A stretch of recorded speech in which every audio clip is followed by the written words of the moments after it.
Hello everyone, welcome to EMCC Edu.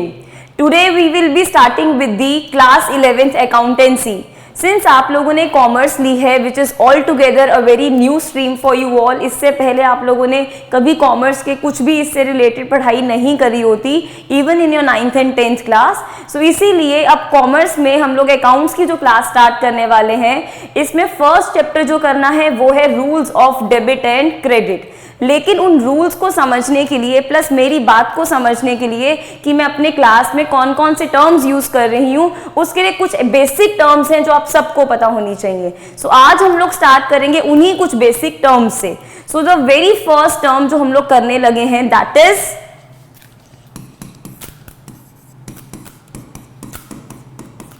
Entity. अब ये entity क्या होता है? बहुत ही सिंपल सा वर्ड है जिसको हम लोग डे टू डे लाइफ में भी यूज करते हैं, बट इसकी जगह हम लोग एक वर्ड यूज करते हैं बिजनेस.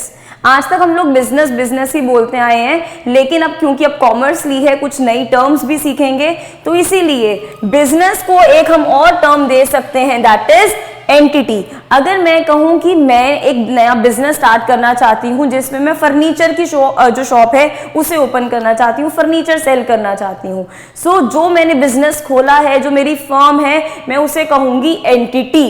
सो एंटिटी क्या है? सिंपल सा एक मतलब है, entity means business. So entity का क्या मतलब हुआ? कोई भी बिजनेस जो आपने ओपन किया है उस बिजनेस को हम लोग कहते हैं एंटिटी, राइट. एंड देन उसके बाद हम लोग इसे एंटिटी को एक और चीज कह सकते हैं दैट इज इन दोनों वर्ड्स को मिला के विच इज बिजनेस एंटिटी. तो और क्या कह सकते हैं हम इसे? Business entity. ठीक है, तो यहां पे अब दोबारा से देखो मैंने क्या बोला कि यहां पे हमने अपना बिजनेस खोला. आज तक हम इसे बिजनेस बोलते थे, लेकिन इस बिजनेस को हम लोग एक न्यू टर्म दे रहे हैं आज एंड दैट इज एंटिटी. या कंबाइन करके हम इसे एक वर्ड दे सकते हैं दैट इज बिजनेस एंटिटी. ठीक है, सो हमारी first term is entity. Now the second question is from my side कि मुझे ये बताओ इस एंटिटी को खोलता कौन है, कौन इसको चलाता है? बताओ, सोचो. यस, सही सोच रहे हो कि मैम जो इसका मालिक है वही तो इसको चलाएगा, वही तो इसका ओनर है ना. तो हमें आज तक एक जो टर्म पता थी दैट इज इस एंटिटी को चलाने वाला जो इंसान है हम उसे कहते हैं ओनर. लेकिन क्योंकि आज हम बेसिक टर्म्स कर रहे हैं, कुछ न्यू टर्म सीख रहे हैं, तो इसलिए इस ओनर के लिए एक न्यू टर्म आज सीखेंगे दैट इज प्रोपराइटर. क्या कहते हैं ओनर को? प्रोपराइटर. इसको प्लीज साथ साथ हम लोग अपनी कॉपीज में भी लिखेंगे. सो कॉपीज निकालो, उसमें लिखो बिजनेस जिसको हम लोग कहते हैं एंटिटी. ये हमारी फर्स्ट टर्म थी. फिर उसके बाद इस बिजनेस को जो ओन करता है, जो इसका मालिक है, उसके लिए एक हम टर्म यूज करते हैं प्रोपराइटर. सो प्रोपराइटर है यहाँ पे बहुत ही खुश हो रहा है क्योंकि उसने एक न्यू जो है बिजनेस स्टार्ट किया है. तो first is entity, second term is proprietor जिसका मतलब है ओनर. सो प्लीज अपनी कॉपीज निकालो, पेन निकालो, उस पर फटाफट से ये एक ऐसा एक चार्ट बना लो, फ्लो चार्ट, कि बिजनेस जिसे कहते हैं एंटिटी, या दोनों टर्म्स मिला के बोल सकते हैं बिजनेस एंटिटी. इसको ओपन करने वाला जो होता है ओनर, उसके लिए टर्म यूज करी जाती है प्रोपराइटर. ठीक है, फटाफट से इसको बना लो. Just giving you 5 seconds.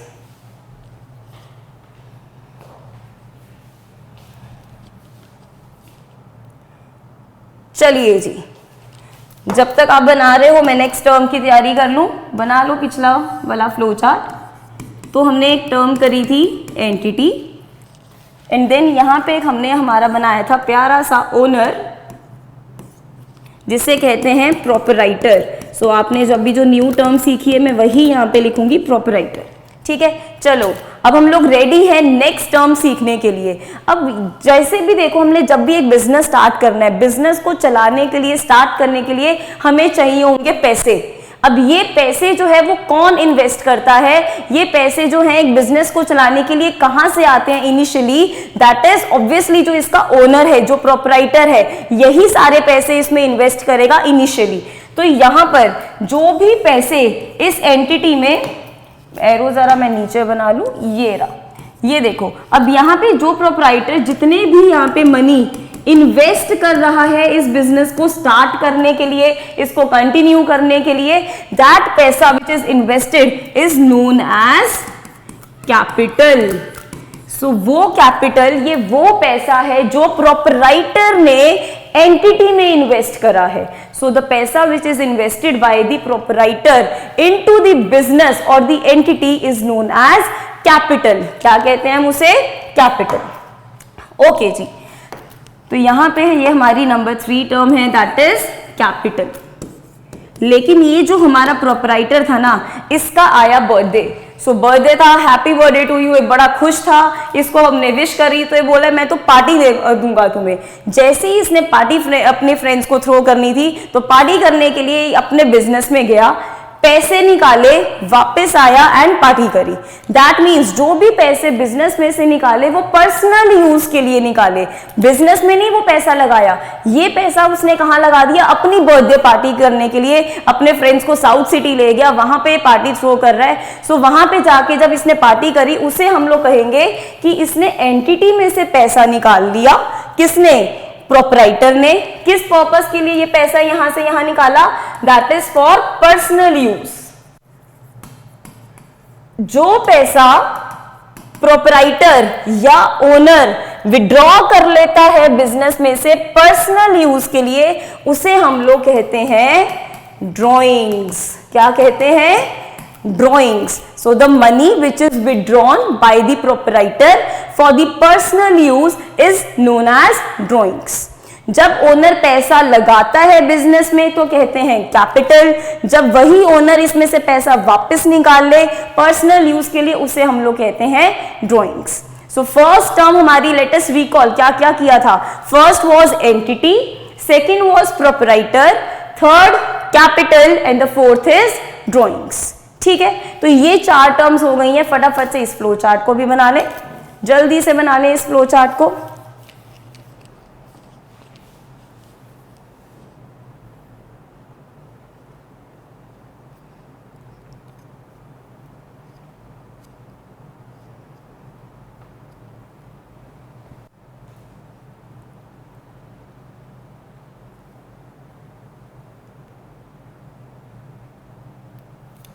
चलो जी, मैं आ गई हूं अब वापस। नेक्स्ट हम लोग न्यू टर्म अब हम सीखने वाले हैं। आर यू ऑल रेडी कि नया टर्म हम लोग सीखें? तो यहां पे देखो, ये जो हमारी एंटिटी थी, हम एक एग्जाम्पल लेके चल रहे हैं कि ये एंटिटी डील कर रही है स्टेशनरी आइटम्स में। स्टेशनरी वाली एक शॉप है, तो ये एंटिटी किस में डील कर रही है, क्या बेच रही है, लोग क्या लेने आ रहे हैं इसकी दुकान पे? Stationery items.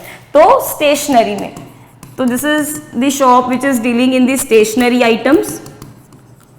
ठीक है, तो ये क्या बेचेगी, क्या खरीदेगी? दैट इज, अगर इसने खरीदना है, अपनी माल पे दुकान भरना है, तो स्टेशनरी का माल भरेगी। Pen, pencil, sharpener, eraser, copies, registers, duster, chalks, paints, colours, कितना कुछ रखेगी, जितनी भी स्टेशनरी आइटम्स होती हैं। एंड देन आगे बेचेगी भी क्या? Again all the stationery items. Ma'am और क्या बेचना है इसने, है ना? तो स्टेशनरी शॉप स्टेशनरी आइटम्स बेचेगी। तो जब एक एंटिटी जिस भी पर्टिकुलर चीज में डील करती है, मतलब जिसे खरीदती और आगे बेचती है लोगों को, कस्टमर्स को, हम उन आइटम्स को क्या कहते हैं in accounts? Such items in accounts they are known as goods. क्या कहते हैं इन आइटम्स को? गुड्स कहते हैं। सो गुड्स मतलब वो चीजें जिसमें बिजनेस क्या करता है? डील करता है। सो जिसमें वो डील करे उन्हें हम कहेंगे गुड्स। आई बात समझ में? गुड्स केवल और केवल इन्हीं आइटम्स के लिए यूज करना है जिसमें बिजनेस डील करता हो। अगर एक फर्नीचर का शोरूम है, फर्नीचर बेचता है, तो उस शॉप के लिए फर्नीचर गुड्स है। अगर कोई सिर्फ लेट्स से शो पीस बेच रहा है, डिफरेंट डेकोरेशन आइटम्स बेच रहा है, उसके लिए फिर वो डेकोरेशन आइटम्स ही उसके गुड्स हैं। अगर किसी की सूट साड़ियों की दुकान है, उसके लिए सूट साड़ियां गुड्स हैं। कोई एसी बेच रहा है तो उसके लिए एसी गुड्स हैं। अगर कोई इलेक्ट्रॉनिक आइटम्स बेच रहा है, लेट्स से टीवी, फ्रिज हो गया, हीटर हो गया, कूलर हो गया, ये सारी चीजों में अगर डील कर रहा है तो उसके लिए वो सारी आइटम्स गुड्स हैं। ठीक है, so goods means the items in which any entity deals in. सो जिसमें हम लोग डील करते हो। नेक्स्ट अब हम लोग इसमें देखेंगे, अगर मैं कहूँ ये स्टेशनरी आइटम सिर्फ कहीं से खरीदा एंड देन आगे बेचा, अगर लेटर से ये स्टेशनरी आइटम्स को पहले इस दुकान को क्या करना पड़ेगा, कहीं से खरीदना पड़ेगा सो दैट उसकी दुकान में माल आ जाए, माल में जो उसका माल है वो भर जाए उसकी दुकान में। सो सबसे पहले यहाँ पे इस दुकान को, इस एंटिटी को क्या करना पड़ेगा, ये गुड्स खरीदने पड़ेंगे कहीं से, जिससे खरीदेंगे हम उसे कहेंगे सप्लायर। तो सप्लायर कौन होगा, जिससे हम माल खरीदेंगे।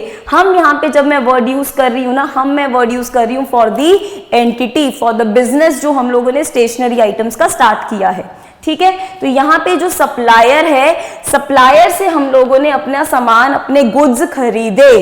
तो जब गुड्स को खरीदा जाता है, सिर्फ उसे गुड्स खरीदने को ही कहते हैं परचेजेस। क्या कहते हैं गुड्स खरीदने को, गुड्स खरीदने को क्या कहते हैं, परचेजेस, ठीक है। एंड अगर यहाँ पे फिर मैं कहूँ, दो बच्चे आए चुन्नू मुन्नू, चुन्नू मुन्नू कहते हैं जी हमें अपने पापा लोग के साथ गए, मम्मा पापा लोग के साथ, कि हमें पेंसिल्स चाहिए, शार्पनर चाहिए, कलर्स चाहिए डिफरेंट। तो जब ये इस शॉप पे जा रहे हैं, हमारी एंटिटी में कोई कस्टमर आ रहे हैं चुन्नू मुन्नू, एंड अब जब हम उन्हें स्टेशनरी आइटम्स बेचेंगे, तो जब गुड्स को ही बेचा जाए तो उसे कहते हैं सेल्स। क्या कहते हैं उसे, सेल्स। तो ध्यान से देखो, जब इन्हीं गुड्स को, मैं बार बार वर्ड बोल रही हूं गुड्स, क्योंकि जब गुड्स को खरीदा जाता है सिर्फ तभी ये वर्ड परचेजेस यूज होता है, एंड जब इन्हीं गुड्स को बेचा जाता है सिर्फ तभी उसके लिए वर्ड सेल्स यूज होता है। और किसी चीज के लिए ये दोनों वर्ड्स यूज नहीं हो सकते, only and only for goods he use हो सकते हैं।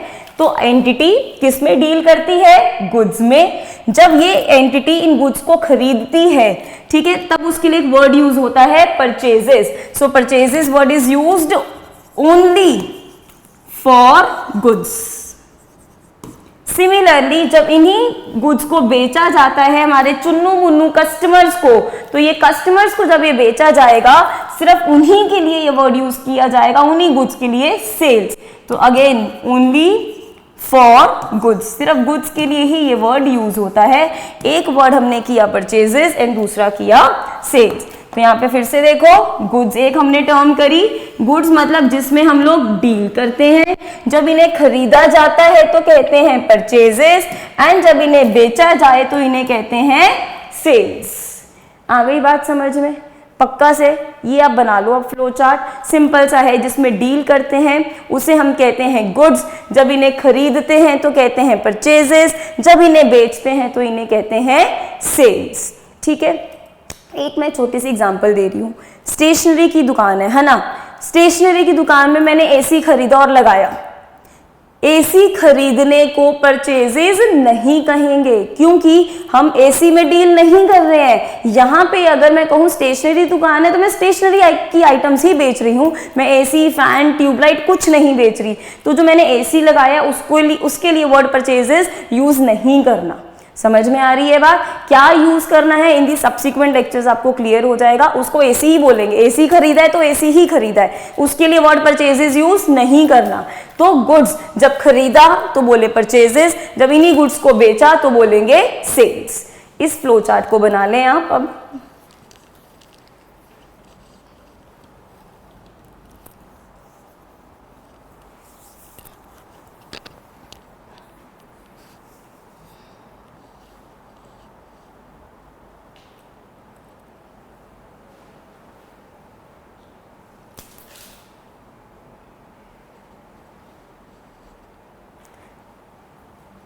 हमें देखो सारी टर्म्स को बहुत ही शांति से, अच्छे से कॉन्सेप्ट क्लियर करके ही आगे पढ़ना है सो दैट जो भी हमारे आगे के लेक्चर्स हो ना आपको अच्छे से समझ में आते रहे। तो प्लीज़ अच्छे से ध्यान से कान खोल के सुनना जो भी मैं टर्म्स कह रही हूँ। जिसको जहाँ जहाँ डाउट आता जाएगा उसको नोट करते जाओ एक जगह पे, सो दैट मैं आपके सारे डाउट्स एक साथ ले सकूँ। अभी आप अच्छे से सारी टर्म्स को अच्छे से सारे फ्लो चार्ट्स बना लो, ठीक है।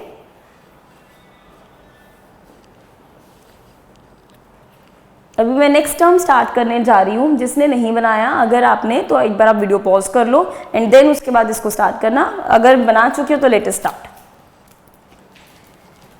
अब हम लोग थोड़ी इंटरेस्टिंग सी शॉप लेते हैं। मैम को सूट साड़ियाँ बहुत पसंद हैं, ठीक है, तो चलो जी हम लोग एक नई एंटिटी खोल रहे हैं एंड वो एंटिटी अब डील कर रही है सूट्स में, ठीक है, कपड़े की उसकी दुकान है। तो ये जो एंटिटी थी ना, इस एंटिटी ने क्या किया, ये एंटिटी डील कर रही है अब किसमें, क्लोथ्स में। क्लोथ्स की यहाँ पे शॉप है, सूट साड़ियों की दुकान है। तो यहाँ पे क्या किया, इस एंटिटी ने अपना सारा माल मंगवाया सूरत से। Surat is very famous for cotton, है ना, कि कॉटन के क्लोथ्स एंड ऑल सब बहुत अच्छे मिलते हैं सूरत से। तो सूरत से हमने यहाँ से सूट साड़ियाँ मंगवाई। हमारी एंटिटी के पास जैसी ये सूट साड़ियाँ आई, हमने जब खरीदी तो हम क्या बोलेंगे, हमने क्या किया है, परचेजेस, क्योंकि हम डील अब किस में कर रहे हैं, सूट साड़ियों में। जब भी गुड्स को खरीदा जाता है तो यहाँ पे क्लोथ्स क्या है हमारे लिए, गुड्स। तो जब भी गुड्स को खरीदा जाता है we call that as purchases. Okay, आया कार्टन, बहुत सारा माल आया। जैसे ही कार्टन खोला उसमें से माल निकालने लगे तो देखा सूट साड़ियों के साथ चूहे भी आए हैं। मतलब चूहों ने सारे कपड़े खराब कर दिए, सारा माल कुतरा हुआ था। अब क्या करें, सबसे पहली चीज क्या करेंगे, फोन करेंगे, गाली निकालेंगे, भाई ये क्या बात हुई, हमने तो सूरत पे इतना ज्यादा ट्रस्ट किया कि सूरत का तो माल बहुत अच्छा होता है, कपड़े बहुत अच्छे होते हैं, लेकिन जैसे ही खोला ये तो सारा ही माल खराब निकला। तो हम क्या करेंगे, इन्हीं परचेजेस को अब रिटर्न कर देंगे। तो इस इवेंट को क्या कहते हैं कि जो हमने माल खरीदा है, हमारी मतलब एंटिटी ने, हमारी दुकान ने, एंड हम उसको वापस करना पड़ रहा है, तो we call that as purchases return. क्या कहेंगे, परचेजेस और परचेज रिटर्न। तो अगर हम लोग खरीदते हैं, जब खरीदते हैं तो कहते हैं परचेजेस, एंड अगर उसको जब वापस कर दें तो बोलते हैं परचेज रिटर्न। लेकिन एक बार आप सोचो, मुझे ये बताओ, अब जब हमने माल वापस करा है, सूरत वापस भेजा है, तो माल हमारी एंटिटी के बाहर जा रहा है कि अंदर आ रहा है? ऑब्वियसली मैम बाहर ही तो जा रहा है ना। तो इस बाहर जाने के लिए हमने एक और टर्म इसके लिए यूज कर दी कि परचेज रिटर्न को एक चीज और कह सकते हैं, दैट इज रिटर्न। क्योंकि बाहर जा रहा था तो आउटवर्ड्स, क्या बोलेंगे, रिटर्न आउटवर्ड्स, ठीक है। सो परचेज रिटर्न बोलो या परचेज रिटर्न कहो या फिर रिटर्न आउटवर्ड्स कहो, that is one at the same thing.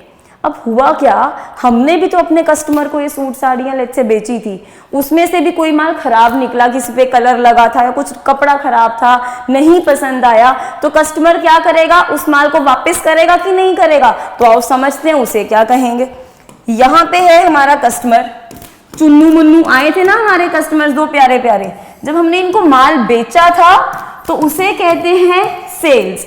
जब ये चुन्नू मुन्नू के नखरे मान ना आए और ये वापस करने आ जाए हमें हमारा सामान, उसे कहेंगे सेल्स रिटर्न। क्या कहेंगे, सेल्स रिटर्न। हमारी दुकान है, कस्टमर सामान वापस भेज रहा है, तो मुझे डायरेक्शन बताओ, सामान अंदर आ रहा है कि बाहर जा रहा है? वेरी गुड, बहुत सही सोच रहे हो कि मैम अगर हमारा कस्टमर सामान वापस कर रहा है तो सामान हमारी एंटिटी में अंदर आ रहा है, वापस आ रहा है। सो इसीलिए इसे अब कहेंगे रिटर्न इनवर्ड्स। क्या कहेंगे, रिटर्न इनवर्ड्स। तो एक था परचेज रिटर्न, जिसे कहेंगे रिटर्न आउटवर्ड, कि हमने खरीदा हुआ माल वापस भेज दिया। एक हमने टर्म करी जब कस्टमर जो है वो सामान हमें वापस कर जाए, उसे कहेंगे रिटर्न इनवर्ड्स। ठीक है जी। तो अब ये वाला हम लोग फ्लो चार्ट जो है अपनी कॉपीज पे बनाएंगे एंड अच्छे से बनाएंगे, सो दैट किसी भी टर्म में किसी भी तरह की कंफ्यूजन ना हो। लेकिन उससे पहले एक चीज मैं आपको और बता दूं, आइए देखते हैं बोर्ड पे वो क्या चीज है। अब जैसे मैं कहूँ कि जो परचेजेस थी, हमने जब सूरत से सामान खरीदा और हमने उनको पेमेंट भी कर दी तुरंत ही, चाहे कैश पेमेंट करी है, चाहे मैंने बैंक से ट्रांसफर करा है, जीपे किया, पेटीएम किया, व्हाट एवर, अगर परचेज करते टाइम मैं दैट इज एंटिटी उसी टाइम पे सारी की सारी पेमेंट क्लियर कर देती है, पेमेंट दे देती है सप्लायर को, उन परचेजेस को कहते हैं कैश परचेजेस। क्या कहते हैं, कैश परचेजेस। मतलब हमने अपनी पेमेंट क्लियर कर दी, किसी भी तरह का कोई भी उधार नहीं रखा, सारी पेमेंट कर दी। लेकिन दूसरी तरफ ऑपोजिट सिनेरियो क्या हो सकता है कि सूरत से मैंने सामान मंगवा लिया, सूट साड़ियां मंगवा ली, बट मैं उन्हें बोल रही हूँ सॉरी भाई साहब अभी नहीं पैसा दे सकती, प्लीज मुझे 1 महीने का टाइम दे दो, 1 महीने बाद पेमेंट कर दूंगी। दैट मीन्स मैं माल किस पे खरीद रही हूँ, उधार पे खरीद रही हूँ। तो उधार पे माल खरीदने को कहते हैं क्रेडिट परचेजेस। क्या कहते हैं? Credit purchases. सो अगर पेमेंट उसी टाइम पे हो जाए तो बोलेंगे कैश परचेजेस, एंड अगर हम उधार पे खरीद रहे हैं तो क्या कहेंगे? Credit purchases. अब देखो कर्मा, जैसी करनी वैसे भरनी। व्हाट इफ ये चुन्नू मुन्नू भी आपको यही बोले कि सॉरी मैम साहब, सॉरी हम लोग अभी पैसा नहीं दे सकते, हम ना आपको 1 महीने बाद देंगे पैसा, अभी सिर्फ सूट साड़ियां दे दो जी, पैसे नहीं है हमारे पास। तो अब क्या होगा? तो जिस हिसाब से हमने नहीं अपने सप्लायर को पैसे दिए, हो सकता है हमारे कस्टमर भी हमें ना दें। तो दैट मीन्स कई बार ऐसी सेल्स भी होती हैं जिसमें पैसा या पेमेंट उसी टाइम पे नहीं होती, लेकिन कुछ कस्टमर्स प्यारे भी होते हैं जो उसी टाइम पे आपको पेमेंट कर भी जाते हैं। तो दैट मीन्स सेल्स भी अब 2 तरह की हो सकती है। तो सेल्स में भी क्या है, अगर पेमेंट आपको आपका कस्टमर उसी टाइम पे क्लियर कर दे तो उसे हम लोग कहेंगे कैश सेल्स। जब पेमेंट क्लियर हो जाती है तो कैश सेल्स। यहाँ पे कैश वर्ड से ये यहाँ पे ऐसी मत कंफ्यूजन ले आना कि कैश ही मिल रहा है, वो आपके बैंक या चेक के फॉर्म में भी हो सकता है। यहाँ पे सिर्फ पेमेंट क्लियर करने से मतलब है, अगर पेमेंट उसी टाइम पे हो जाती है तो कैश सेल्स बोली जाएगी। लेकिन अगर हमने भी उधार पे माल बेच दिया किसी को तो उसे हम लोग क्या कहेंगे? Credit sales. तो अगर हम लोग उधार पे बेचें तो क्रेडिट सेल्स, एंड अगर पेमेंट तभी क्लियर हो जाए कैश सेल्स। सिमिलरली परचेजेस 2 तरह की थी, अगर हमने पेमेंट कर दी कैश परचेजेस, पेमेंट नहीं करी तो क्रेडिट परचेजेस। ठीक है जी, अब बनाओ फ्लो चार्ट।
अच्छे से बनाना है कॉपीज पे, ये मत समझना कि मैम सामने तो खड़ी नहीं है तो कुछ भी कर सकते हैं।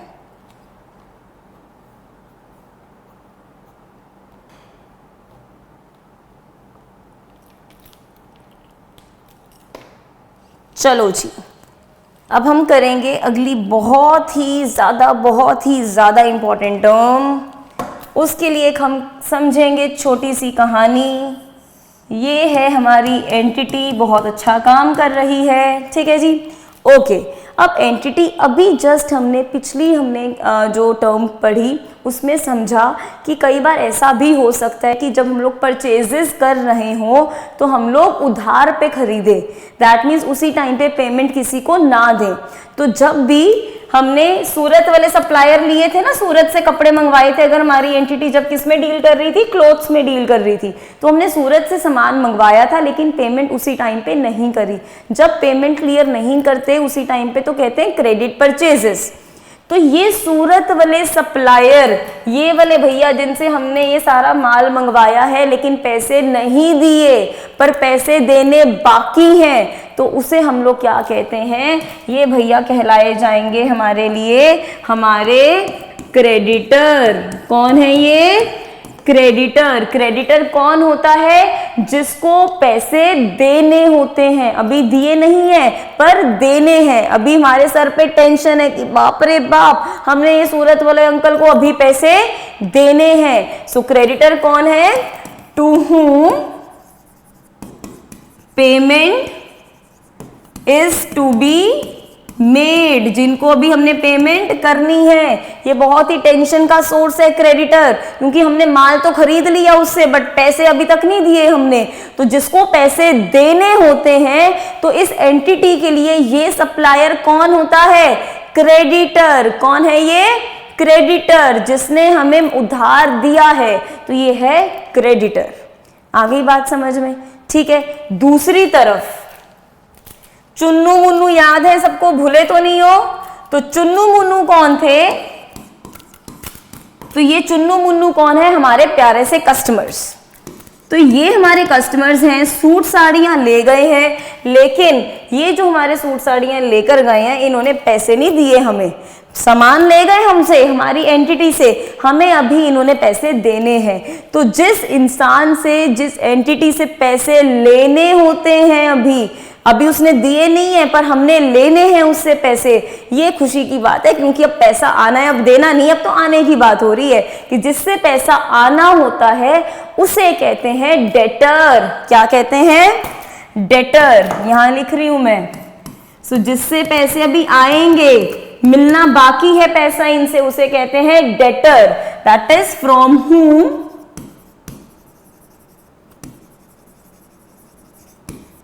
Money is to be received, जिनसे अभी पैसा मिलना बाकी है। इसीलिए चुन्नू मुन्नू को देखकर हम खुश हो जाएंगे, क्योंकि इनसे तो अभी पैसा मिलना है, अभी इनसे पैसा आएगा हमारे पास। सो चुन्नू मुन्नू हुए हमारे डेटर। एंड प्लीज इसमें बी साइलेंट होता है। बच्चे बोलते हैं डेबिटर, वो गलत है, it's debtor, B is silent. ठीक है। एंड क्रेडिटर कौन था? जिसको हमने पैसे देने हैं, जिसको हमने देने हैं वो क्रेडिटर है, जिससे हमें मिलने हैं पैसे वो है डेटर। कौन है वो? डेटर। क्लियर है सभी को? पक्की बात है? ठीक है। अब इसको नोट कर लो। जिससे लेने हैं वो इधर है डेटर, जिसको देने हैं वो है क्रेडिटर। हुआ क्या, आप गए एक शादी पे, शादी पे जब गए भटूरा खाने ही लगे थे, बड़े स्वाद से एकदम पंजाबी स्टॉल लगी हुई थी, जैसे ही एक बाइट डाली तो सामने ये सूरत वाला सप्लायर दिख गया। तो बताओ क्या होगा? एकदम से ऐसे हाथ रख लोगे, शिट यार ये क्या हो गया, ये कहां से दिख गया, अभी पैसे ना मांग ले, सबके बीच में बेइज्जती हो जानी है मेरी। होता है ना ऐसा? तो वही चीज हुई, शादी पे ये सूरत वाले अंकल दिख गए और इन्हें देखकर टेंशन ही चढ़ गई। क्यों? बिकॉज इनको पैसे देने हैं, अभी दिए नहीं है हमने, इसलिए टेंशन है। दूसरी तरफ जैसे ही हम लोग थोड़ा मुंह बचा के थोड़ा सा निकल कर आए, तो एक जूस वाली स्टॉल पे ये चुन्नू मुन्नू दिख गए। इनके पास तो हम लोग खुद भागे भागे गए और खुश हो गए, भाई इधर आओ, कैसे हो भाई साहब। क्यों गए हम उनके पास? क्योंकि उनसे अभी पैसे मिलने हैं। तो शादी में जिसको देख के खुशी हुई चुन्नू मुन्नू वो है डेटर, एंड जिसको देख के टेंशन हुई, भटूरे का स्वाद भी अधूरा रह गया, वो है हमारा क्रेडिटर। ठीक है। अब इस फ्लो चार्ट को अच्छे से बना लो। एक है डेटर और एक है क्रेडिटर। बिना आवाज करे, बिना शोर किए प्लीज बनाओ इस फ्लो चार्ट को।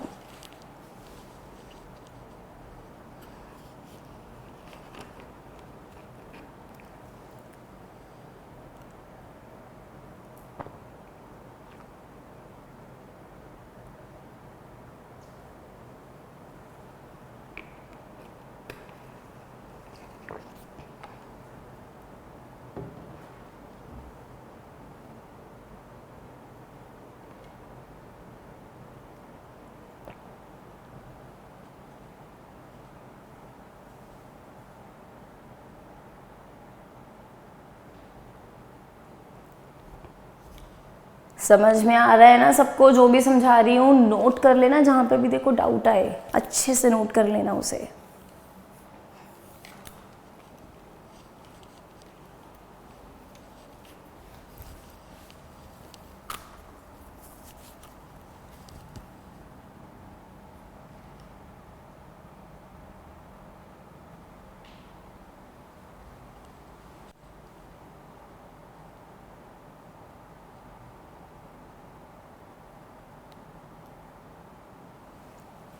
चलिए अब हम लोग ना इनसे एक मिलती जुलती टर्म करेंगे।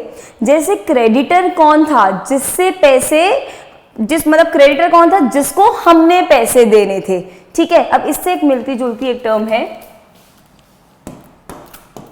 That is bills payable. क्या है टर्म? Bills payable. ये तो वर्ड पढ़ के ही पता चल रहा है। पेएबल मतलब अभी जो पे करना बाकी है, तो जिन बिल्स के अगेंस्ट अभी हमने पैसा देना होता है बस उसे कहते हैं बिल्स पेएबल। जैसे क्रेडिटर कौन होते हैं? जिसको पैसा देना होता है। सिमिलरली बिल्स पेएबल होते हैं मतलब ऐसे बिल्स जिनको देखकर याद आ जाए कि हाँ हमने अभी इसको पैसे देने हैं, तो that is bills payable. So bills payable word से क्लियर हो रहा है जिसको पैसे देने हैं।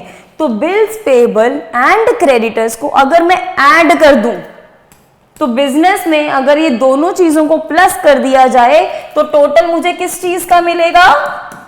ट्रेड पेएबल्स का। किसका? Trade payables. कि एक बिजनेस के चलते टोटल कितना पेएबल होगा, कि टोटल कितनी देनदारी हो गई है, दैट इज एक बिल्स पेएबल प्लस क्रेडिटर्स। दोनों को प्लस करो तो हमें मिलेगा ट्रेड पेएबल्स। आपने सिर्फ इस टर्म को बस समझना है, रखना है अपने माइंड में। अदरवाइज इसका जो अकाउंटिंग ट्रीटमेंट है बिल्स पेएबल का, तो that is not in your syllabus now. लेकिन कभी कभी अकाउंट्स में वर्ड दिख जाते हैं तो बस पता होना चाहिए। अदरवाइज तो पेएबल वर्ड से ही हमें पता चल रहा है। पेएबल मतलब अभी जहां पर अभी हमने पैसा देना है, पेंडिंग है पेमेंट, ठीक है। अब सिमिलरली अगर बिल्स पेएबल हो सकता है तो जो डेटर्स हैं उनके लिए भी हम लोग उसी के सिमिलर नेचर का कौन सा वर्ड हो सकता है? बिल्स, मैं थोड़ा सा नीचे करके लिख दूं, बिल्स रिसीवेबल। क्या होता है? Bills receivable. रिसीवेबल का मतलब हमें पढ़ के ही पता चल रहा है। रिसीवेबल्स मींस जहां अभी पैसे अभी हमें जहां से आने पेंडिंग है, आने बाकी हैं, हमें यहां से पैसा भी रिसीव होगा इन फ्यूचर, तो वो है बिल रिसीवेबल। एंड डेटर भी कौन थे? जिनसे अभी पैसा मिलना पेंडिंग है, बाकी है, उन्होंने हमें पैसा भी देना है। तो बिल रिसीवेबल प्लस डेटर, अगर मैं इन दोनों को प्लस कर दूं तो क्या मिलता है मुझे? टोटल। इसके टोटल को कहते हैं ट्रेड रिसीवेबल। क्या कहते हैं इसके टोटल को? Trade receivable. So trade payables means जिसके अगेंस्ट अभी हमने पैसा देना है, चाहे वो क्रेडिटर्स हैं चाहे वो बिल्स पेएबल हैं। देन उसके बाद trade receivables means the sum total of debtors and bills receivable, दोनों से ही हमें पैसा अभी फ्यूचर में मिलना होता है। तो बस एक आप इक्वेशन लिख लो कि bills payable plus creditor is equals to trade payables. दूसरी इक्वेशन लिख लो debtors plus bill receivable is equals to trade receivables. ठीक है जी, नोट कर लो एक प्यारी सी छोटी सी टर्म को।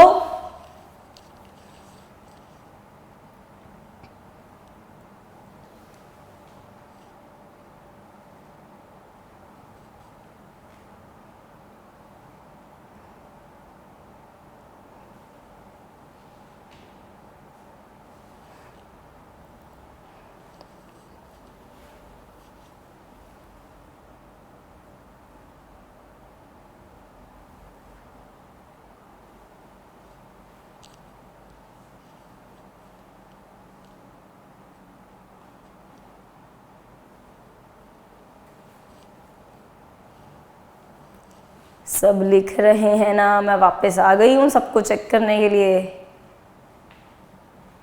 अच्छे से टर्म समझनी है। Debtor, creditor, bill receivable, bills payable, trade payable, trade receivable, simple सी छोटी छोटी टर्म्स हैं। ये सिर्फ क्योंकि अगले लेक्चर्स में टर्म यूज होंगी इसीलिए मैं ये वर्ड यूज कर रही हूँ कि बस इसको समझना है। अदरवाइज आपको इसकी अकाउंटिंग अभी नहीं करनी, हम आगे आगे धीरे धीरे करेंगे। अभी सिर्फ कि मैं ऐसा ना हो कि एकदम से मैं बोलूँ डेटर, आपको समझ में ही ना आया कि भाई डेटर कौन होता है, क्रेडिटर कौन होता है। सो क्रेडिटर कौन? जिसने भटूरा एंजॉय नहीं करने दिया था, टेंशन का सर, टेंशन का सोर्स है कि भाई साहब इसको पैसा देना है, अभी देना है। दूसरी तरफ डेटर, चुन्नू मुन्नू हमारे, जिनसे पैसा लेना था हमने। ठीक है, ओके। अगर नहीं बनाया पॉज कर लेना वीडियो। ठीक है, नेक्स्ट टर्म पे हम लोग आगे बढ़ रहे हैं। एंड इसके लिए देखो कान बहुत खुले रखने हैं, दिमाग भी बहुत ही ज़्यादा इंपॉर्टेंट टर्म है जो हम लोग नेक्स्ट कर रहे हैं। ये है हमारी एंटिटी, ठीक है। और हमारी एंटिटी ने क्या किया, चुन्नू मुन्नू, ये जो हमारे कस्टमर थे उसमें से, चलो मैं बात कर रही हूँ केवल मुन्नू की, हमारे मुन्नू को सामान बेचा था, सेल्स करी थी, बट वो क्रेडिट सेल्स करी थी, मतलब हमने अभी मुन्नू से पैसे लिए नहीं थे, उसको उधार पे माल बेच दिया। चलो कोई बात नहीं, उधार चलता रहता है बिजनेस में, कॉमन सी बात है। तो ये हमारा कौन हुआ जिससे पैसे अभी लेने हैं, डेटर। कौन हुआ, डेटर। लेकिन हुआ क्या, ऑब्वियसली हम लोग शादी में देखकर इस डेटर को क्या हो गए थे, बहुत खुश हो गए थे। क्यों खुश हो गए थे, बिकॉज इससे अभी पैसा मिलना था। हम तो बहुत खुश हो गए थे कि अभी यहां से पैसा आएगा। हुआ क्या, एक दिन ये मुन्नू हमें, जो हमारा डेटर है, फोन करके कहता है कि आई एम रियली सॉरी, भगवान ने मेरी अभी बहुत ही बुरी हालत कर दी है, टाइम बहुत ख़राब चल रहा है, आई एम रियली सॉरी, मैं आपको आपके पैसे नहीं दे पाऊँगा। फॉर एग्जांपल इसने हमें 10,000 देने थे, बट हमें ये फ़ोन करके कह रहा है आई एम रियली सॉरी, मैं आपको ये 10,000 रुपये नहीं दे सकता, चाहे जो मर्जी मेरा ले लो, मैं तो लुट गया हूँ, मेरा दिवाला निकल गया है, तो मेरी इतनी बुरी हालत हो गई है कि मैं आपको कुछ भी पैसे लौटा नहीं सकता। तो ये मुझे सोच के बताओ, ये हमारे मुन्नू की हालत बहुत ख़राब चल रही है कि नहीं चल रही, वक्त बुरा चल रहा है ना। हाँ मैम, बहुत बुरा चल रहा है इसका वक्त, क्योंकि इसके पास कुछ भी नहीं रहा, ये तो लुट गया है, इसके पास कोई पैसे नहीं बचे देने के लिए। तो दैट मीन्स ये जिस सिचुएशन से मुन्नू हमारा डेटर गुजर रहा है, उस कंडीशन को, उस सिचुएशन को कहते हैं इंसॉल्वेंसी। क्या कहते हैं उस सिचुएशन को, insolvency, मतलब a situation in which a debtor या any person is unable to pay back the money, so that is insolvency। and जो इंसान इस insolvency से गुजर रहा होता है उसे कहते हैं कि वो क्या हो गया है, insolvent। क्या हो गया है, insolvent। तो यहाँ पे मुन्नू हमारा डेटर, जिसने हमें पैसे अभी वापस करने थे, बट फोन करके कहते हैं मेरा बुरा वक्त चल रहा है, मैं पैसे नहीं लौटा सकता, जो मर्जी कर लो नहीं लौटा सकता, सब लुट गया मेरा। तो उस सिचुएशन को हम लोग कहते हैं इंसॉल्वेंसी। सो इंसॉल्वेंसी क्या है, a situation in which a person is unable to pay back the money। जब वो मनी ना लौटा पाए उसे कहते हैं इंसॉल्वेंसी। एंड जो इंसान उस इंसॉल्वेंसी से गुजर रहा होता है उस इंसान को कहते हैं कि वो क्या हो गया है, इंसॉल्वेंट। क्या हो गया है, इंसॉल्वेंट, कि ये पैसे लौटा नहीं सकता, इंसॉल्वेंट। तो अपनी कॉपीज पे फटाफट से ये बनाओ, एक तरफ बनाओ एंटिटी, दूसरी तरफ मुन्नू हमारा डेटर, मुन्नू मत लिखा ना, डेटर लिखना उसको। एंड इंसॉल्वेंसी से निकल गुजर रहा है, उसका मीनिंग लिखो कि एक ऐसी सिचुएशन है जिसमें एक इंसान पैसा नहीं लौटा सकता, एंड वो इंसान को फिर हम क्या कहते हैं कि वो क्या हो गया है, इंसॉल्वेंट बन गया है वो, इंसॉल्वेंट।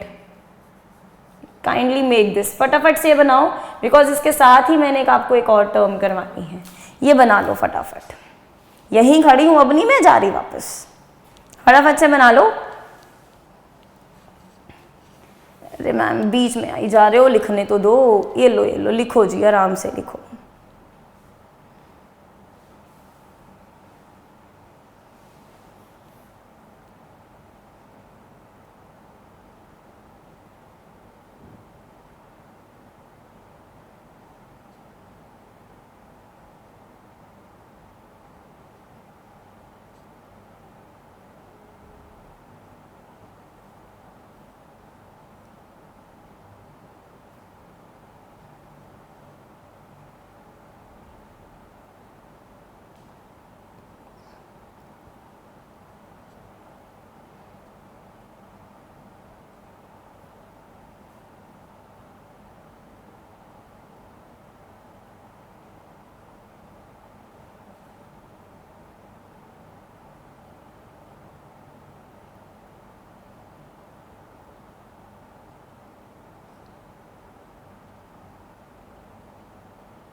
ओके, लिख लिया।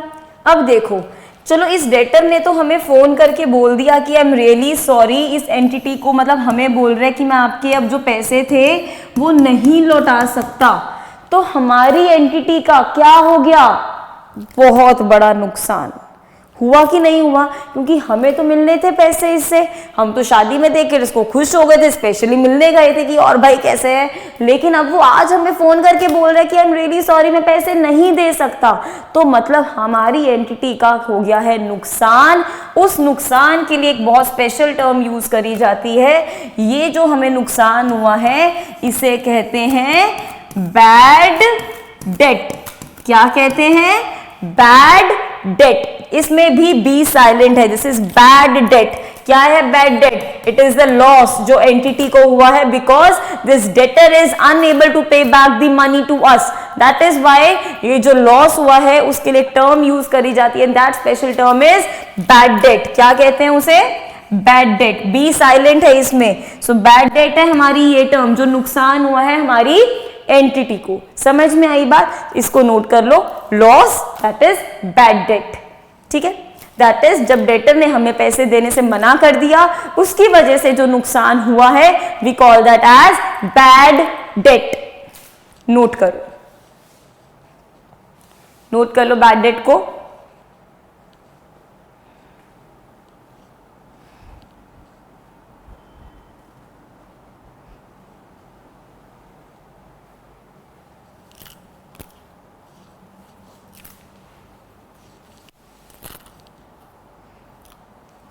चलिए जी, अब देखो हुआ क्या।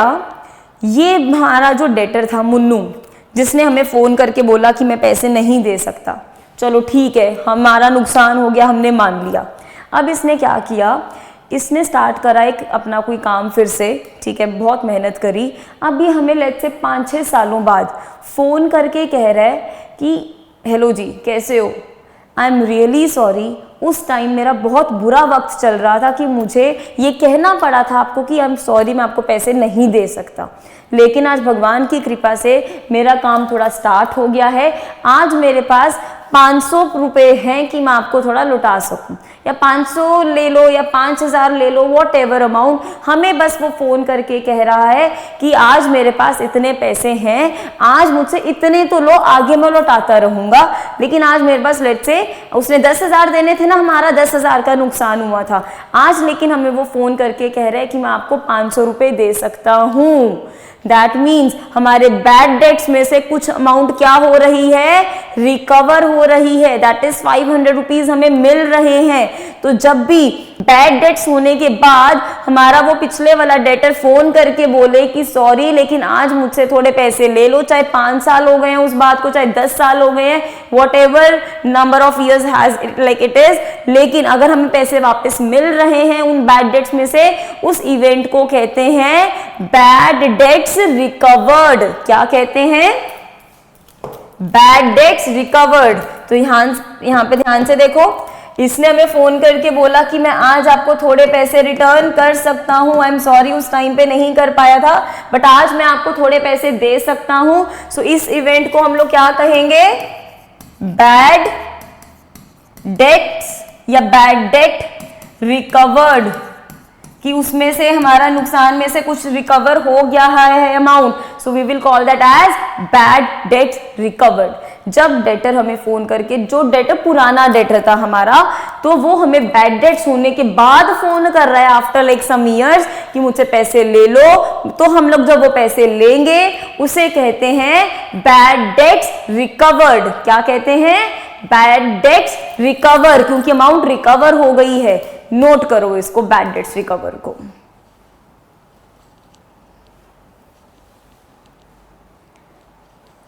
एक हमने पढ़ा इंसॉल्वेंसी क्या होता है, इंसॉल्वेंट क्या होता है, फिर उसके बाद हमने पढ़ा बैड डेट क्या होता है, and then bad debt recover भी कर लिया। ठीक है, जब हमें कुछ अमाउंट रिकवर होनी स्टार्ट हो जाए।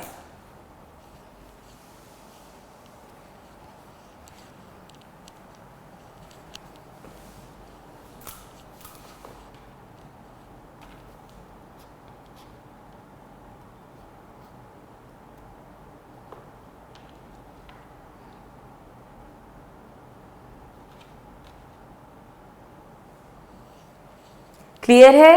तो हमने कौन कौन सी टर्म्स अभी तक करी हैं, रिकॉल करें क्या क्या किया अभी तक? एक हमने देखा स्टार्टिंग में एंटिटी क्या होती है, एंटिटी का मतलब था बिजनेस। सेकंड हमने करा दैट इज जो ओनर था, ओनर के लिए एक वर्ड किया proprietor. So proprietor means owner of the business. जब ये प्रोपराइटर पैसा इन्वेस्ट करता है बिजनेस में, then we call that as capital, that is the money invested by owner into the entity.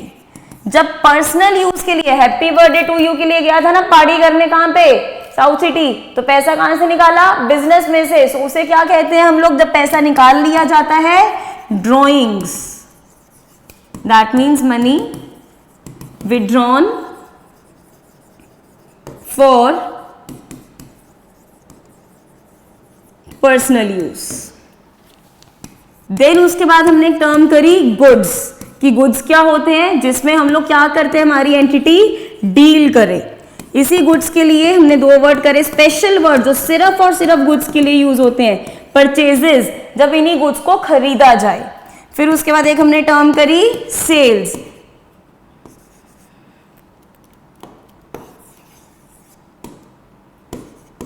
तो ये दोनों किसके लिए यूज करे जाते हैं, फॉर गुड्स ओनली, गुड्स के लिए ही यूज करे जाते हैं। सिमिलरली इसके बाद हमने एक परचेज रिटर्न देखा था, सेल्स रिटर्न देखा, देन उसके बाद हमने क्रेडिटर देखे, सेल्स रिटर्न, फिर उसके बाद परचेज रिटर्न। सेल्स रिटर्न का अदर वर्ड क्या था, डायरेक्शन। सेल्स रिटर्न के टाइम पे सामान अंदर आता है कि बाहर जाता है, ऑब्वियसली मैम अंदर आता है ना, वो हमें वापस करके जा रहा है, तो ठीक है लिख लेते हैं जी, रिटर्न इनवर्ड्स। परचेज रिटर्न में सामान वापस जा रहा है, तो उसको क्या कहेंगे, रिटर्न आउटवर्ड्स, बाहर जा रहा है वो, सो रिटर्न आउटवर्ड्स। देन हमने टर्म करी debtor plus bills receivable is equals to trade receivables, ये इक्वेशन करी हमने। देन एक इक्वेशन करी creditors plus bills payable, this is trade payables. देन अभी एक हमने स्टोरी पढ़ी, दैट इज एक हमने इंसॉल्वेंसी टर्म पढ़ी, जिसकी वजह से हमें क्या हो गए थे, बैड डेट्स, लेकिन जब उसमें से कुछ पैसा वापस मिल जाए उसे कहते हैं बैड डेट्स रिकवर्ड। क्या कहते हैं, बैड डेट्स रिकवर्ड। तो ये मैंने कुछ टर्म्स लिखी हैं जो अभी तक हमने ये करी हैं स्टार्टिंग से। कहीं पे भी कुछ डाउट हो तो प्लीज मुझसे पूछ लेना, ठीक है? ओके, अब नेक्स्ट देखते हैं। अब हमें पता है कि बिजनेस चलता है, जब भी बिजनेस हम कोई बिजनेस ऑपरेट करते हैं, कभी हम डिस्काउंट देते हैं कस्टमर को एंड कभी कभी डिस्काउंट हमें खुद मिल जाता है जहां से हम खरीदारी करते हैं, मतलब जहां से एंटिटी खरीदती है। तो अगर हमने जब परचेजेस करी, एंटिटी को अगर वहां पे कोई डिस्काउंट मिल गया तो मतलब फायदा हो गया। तो जब हमें एंटिटी को डिस्काउंट मिलता है तो उसे हम लोग कहते हैं डिस्काउंट रिसीव्ड। क्या कहेंगे, बस सिंपल एक टर्म लिख लेना, डिस्काउंट रिसीव, मतलब जब हमें डिस्काउंट मिलता है, लेकिन कस्टमर को अगर मैं डिस्काउंट अलाउ कर रही हूँ, लेट अस से 10% डिस्काउंट कर दिया, 15% डिस्काउंट कर दिया, कस्टमर खुश हो गया, मुन्नू खुश हो गया हमारा। तो जब भी हम अलाउ करेंगे डिस्काउंट किसी को, भाई कोई बात नहीं ये ले उठा डिस्काउंट, उसे कहते हैं डिस्काउंट अलाउड। क्या कहेंगे, डिस्काउंट अलाउड। जब हमें मिलता है तो हम कहेंगे कि ये तो हमारा प्रॉफिट हो गया जी, हमें डिस्काउंट मिल गया। लेकिन जब हम कस्टमर को डिस्काउंट देते हैं, हमारा तो वो नुकसान ही होता है, लेकिन उसे कहते हैं डिस्काउंट अलाउड। जब हमें मिलता है डिस्काउंट तो उसे कहते हैं डिस्काउंट रिसीव्ड। ठीक है जी, तो ये दोनों टर्म्स लिख लो, discount allowed and discount received. फटाफट से लिख लो, छोटी सी टर्म्स हैं ये तो।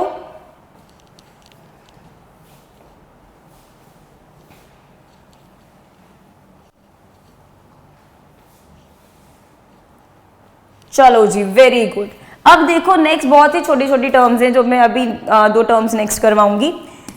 बैंक बैलेंस सुना है, बैंक में हमारा खाता खुला होता है, बैंक के खाते में कुछ हमारे पैसे पड़े होते हैं, तो बैंक में जो पैसा पड़ा है तो बोलेंगे जी बैंक बैलेंस है, बैंक में पैसा पड़ा है। लेकिन व्हाट इफ आपके बैंक में नेगेटिव बैलेंस हो गया है, नेगेटिव बैलेंस है, मैं कहूं 200 रुपए नहीं, -200 है। -200 का मतलब ये हुआ कि as a customer, as a depositor जो हम वहां पे होते हैं, हमने बैंक को पैसे लौटाने हैं, क्योंकि अकाउंट में 200 नहीं -200 है। सो -200 मतलब नेगेटिव बैलेंस है, बैंक ने नहीं हमने देने, बैंक ने नहीं हमें देने, हमने वो विड्रॉ नहीं करने, बिकॉज अब तो -200 है। दैट मीन्स अब हमने बैंक को वो पैसा वापस करना है। सो जब हम लोग इस नेगेटिव बैलेंस की बात करते हैं, ये नेगेटिव बैंक बैलेंस को कहते हैं एक तरह से बैंक ओवरड्राफ्ट। क्या कहते हैं इसे? Bank overdraft. So this is the term which is used for the negative bank balance. ठीक है, एक तरह के लिए, अब एक तरह से बस अभी के लिए समझ लो कि आपने लेट्स से बैंक को 200 रुपए अभी देना है, लेना नहीं है। तो जब बैंक की देनदारी, बैंक को आपने देना है, बैंक की तरफ आपकी देनदारी है, वो आपका है bank overdraft, which is the negative bank balance. तो लिख लो bank overdraft, this is the negative bank balance, that's the negative bank balance, right? So इसको नोट कर लो फटाफट से, 1 मिनट लगाओ।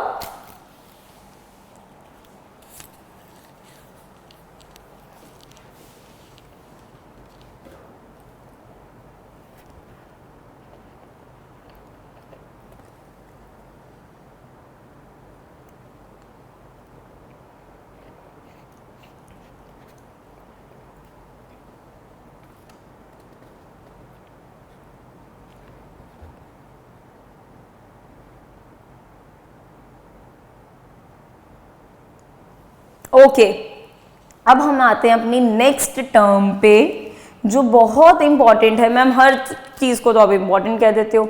सी, अब आपके लिए तो इम्पॉर्टेंट है ही है, बिकॉज अब आप लोग को ध्यान से समझना है, अच्छे से समझना है कि अब जितनी भी आप टर्म्स करेंगे ना, उसमें ये चीज़ें रहेंगी कि मतलब आपके लिए न्यू टर्म्स हैं, बस मतलब पता होना चाहिए। अभी लर्निंग पे नहीं फोकस डालना, बस मतलब बताओ आपको कि अगर डेटर बोल रहे हैं तो क्या मतलब है, ठीक है, ड्रॉइंग्स बोल रहे हैं, कैपिटल बोल रहे हैं तो क्या मतलब है। तो नेक्स्ट टर्म पर हम लोग आते हैं, दैट इज एसेट। क्या है next term? Asset. Asset word सुना है किसी ने? मीम्स सुने होंगे ना, जैसे कई बार कि हाँ कॉमर्स के बच्चों को बैलेंस शीटें मैच करनी होती हैं, कभी एसेट कभी लायबिलिटी, ये वर्ड सुने होंगे आपने। तो हम उसी एसेट की बात करने लगे हैं। एसेट का अभी मतलब समझो एक तरह से प्रॉपर्टी।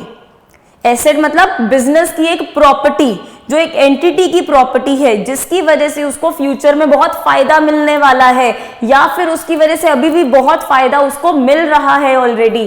तो एसेट का क्या मतलब है? It is the property which is owned by entity, जो एंटिटी की प्रॉपर्टी है तो उसे हम लोग कहेंगे एसेट। एंड इससे क्या होता है? दैट इज फ्यूचर में हमें क्या मिलते हैं? बेनिफिट्स मिलते हैं। सो फ्यूचर बेनिफिट्स होते हैं, plus at the present moment भी हमारा बिजनेस इनहैंस होता है इससे। समझ में आई बात? सो एसेट मतलब the property which is owned by the entity, and also इससे हमें क्या मिलते हैं? फ्यूचर में बेनिफिट्स मिलते हैं एंटिटी को। अभी सोचो, जिस रूम में आप बैठे हो वहां पर EMCC एड्यू का अगर आपको कोई एसेट दिखाई दे रहा हो, ध्यान से सोचो, देखो आसपास आपको क्या नजर आ रहा है? EMCC एड्यू के कोई एसेट्स नजर आ रहे हैं? वेरी गुड, सही सोच रहे हो मैम। द लैंड और द बिल्डिंग जिसमें हम लोग बैठे हैं, तो यहां पे मैं लिखूं लैंड एंड बिल्डिंग, है ना मैम? अब जिस पैनल पे आप लिख रहे हो ये भी तो आपके लिए प्रॉपर्टी है। So this is the property, ठीक है। सो दैट इज, जितने भी मैं यहाँ पे बात कर लूँ लैपटॉप की, कंप्यूटर्स की, all the laptops, computers, panel, ये जितना भी मेरा ऑफिस इक्विपमेंट है ये भी मेरा सारा एसेट है। मैम फर्नीचर, चेयर्स जिस पे हम लोग बैठे हैं, तो दैट इज फर्नीचर भी हमारा एसेट होता है। ये जो मैंने पैनल की बात करी या इलेक्ट्रॉनिक में AC की बात कर लूँ, इसको फिक्सचर्स कहते हैं। क्या कहते हैं? फिक्सचर। तो यहाँ पर फर्नीचर एंड फिक्सचर ये भी एसेट है। फर्नीचर तो मैम समझ में आता है, साफ साफ भाषा में जो भी लक्कड़ का सामान पड़ा है हमारा। फिक्सचर में जनरली आपके आ जाते हैं जैसे कि इलेक्ट्रॉनिक आइटम्स, जो हमारी लगी होती हैं, सो दैट इज फिक्सचर्स। तो यहाँ पे आ गया land and building, furniture, then उसके बाद फैक्ट्री, जो मशीन्स होती हैं ये सब हमारी प्रॉपर्टी है, ठीक है।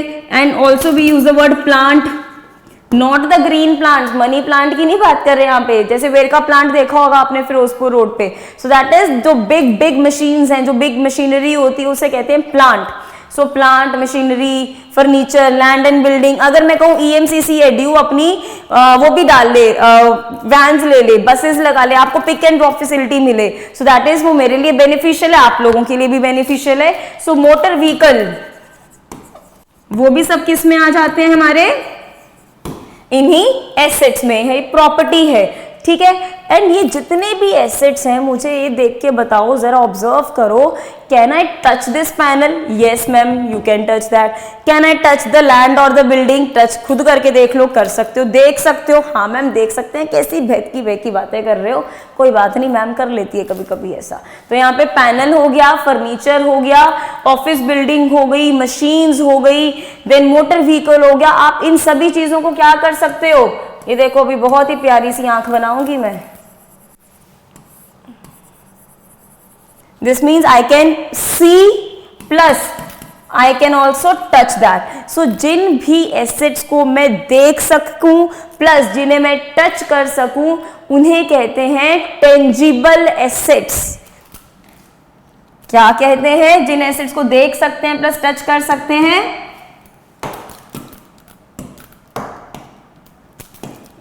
एक सेकेंड कलर नहीं आ रहा था, आ गया। तो इन एसेट्स को हम लोग कहते हैं टेंजिबल एसेट्स। क्या कहते हैं? टेंजिबल एसेट्स, जिन्हें हम लोग देख सकें प्लस जिन्हें हम लोग टच कर सकें। Such assets are known as tangible assets, मतलब प्रॉपर्टी है हमारी, इन्वेस्टमेंट करी हुई है, तो जिनसे हमें आगे फ्यूचर में बेनिफिट मिलना है। तो ये सारे हैं टेंजिबल एसेट्स। क्या है? Tangible assets. ओके, तो यहां पे देखो ध्यान से, एसेट्स जो है अभी के लिए बस मैं स्टार्टिंग में आपको बताऊंगी, ब्रॉडली दो कैटेगरीज में डिवाइड कर सकते हैं। वन इज टेंजिबल, टेंजिबल मतलब जिन्हें हम लोग देख सकते हैं प्लस जिन्हें हम लोग टच कर सकते हैं, ठीक है, जिसकी अभी हमने एग्जांपल्स करी। दोबारा से हम noting down those examples. For example plant and machinery, then उसके बाद लैंड एंड बिल्डिंग,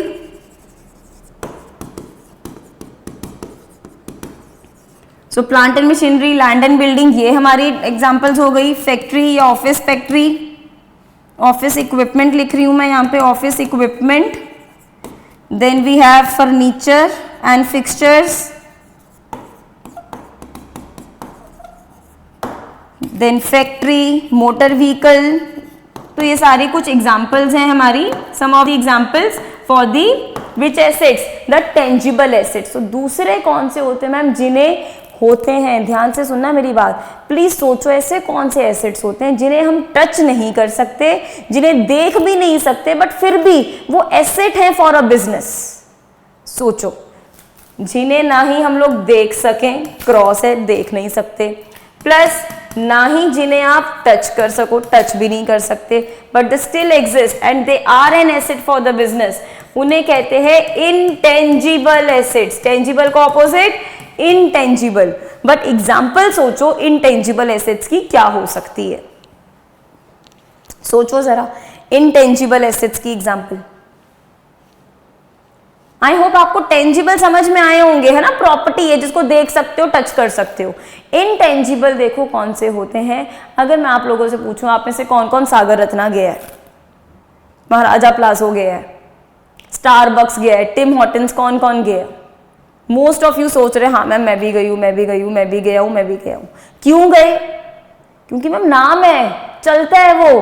क्या मतलब चलता है? ऐसे चलता है कि आप उसके कोई व्हील्स लगे हैं कि वो चली जा रहा है, चली जा रहा है? नहीं ना, आप इसलिए जा रहे हो क्योंकि उसका नाम है, बहुत बड़ा नाम है, उसकी इज्जत है, उसका स्टैंडर्ड है, जिसकी वजह से आप वहां पर जा रहे हो। कह रहे हैं उसकी इमेज है बहुत अच्छी, ठीक है, टिम हॉर्टन्स का बहुत नाम है इसलिए आप जाकर आ रहे हो। सनव्यू मार्केट में आप क्यों जाकर आ रहे हो? सनव्यू एनक्लेव क्योंकि में बहुत नाम है उसका इसलिए जाकर आ रहे हैं। दैट मीन्स कभी कभी एक बिजनेस का नाम इतना ज्यादा होता है कि जिसकी वजह से कस्टमर्स कितना जाते हैं उसके पास, बहुत कस्टमर्स उसके पास पहुंचते हैं जस्ट बिकॉज उनकी रेप्यूटेशन बहुत अच्छी होती है, स्टैंडर्ड बहुत अच्छा होता है, जिसकी वजह से उसकी सेल्स बहुत बढ़ जाती हैं। तो हुआ ना एसेट, मिल रहा है ना फायदा बिजनेस को, चाहे आप देख नहीं सकते लेकिन फायदा तो बिजनेस को हो ही रहा है। तो such assets are known as intangible asset. And अभी जिसमें बड़े नाम की बात कर रही हूँ, रेप्यूटेशन की, इमेज की बात कर रही हूँ, उस एसेट का नाम है गुडविल। क्या है एसेट का नाम?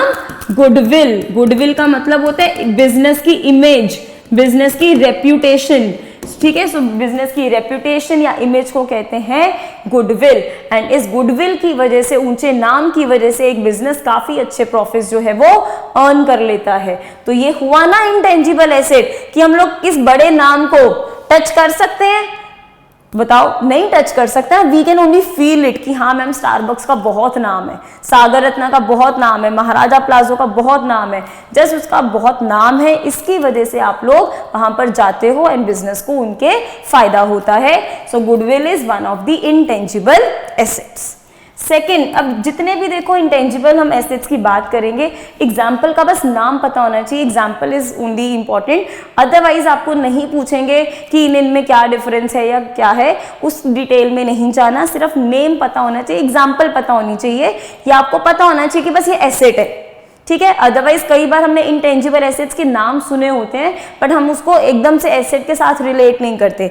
आज बस हम लोग सीख रहे हैं कि इंटेंजिबल एसेट्स एसेट्स ही होते हैं। ठीक है, एक हम लोग अभी एसेट की बात करेंगे। आपने देखा होगा शूज पे ये एक साइन होता है, ये बताओगे मुझे लोगो किसका है? ये वाला टिक, नाइकी। वेरी गुड, सही सोच रहे हो है ना मैम, ये तो नाइकी का लोगो है। लेकिन क्या अगर मैं कहूँ आप में से जो लोग ये वीडियो देख रहे हैं, आप लोग भी सोचो कि हम भी एक शू मैन्युफैक्चरिंग जो है स्टार्ट करना चाहते हैं, आप भी शूज मैन्युफैक्चर करना चाहते हो, बट क्या आप भी ये वाला लोगो यूज कर सकते हो? मुझे बताओ, फैक्ट्री स्टार्ट कर ली, शूज बन गए, can you use this logo on your shoes जो आप मैन्युफैक्चर करके आगे बेचना चाहते हो?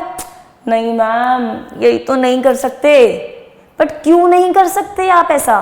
क्योंकि ये राइट आपको नहीं मिला हुआ, ये हक आपका नहीं है कि ये आप नाइकी का लोगो आप यूज कर सको।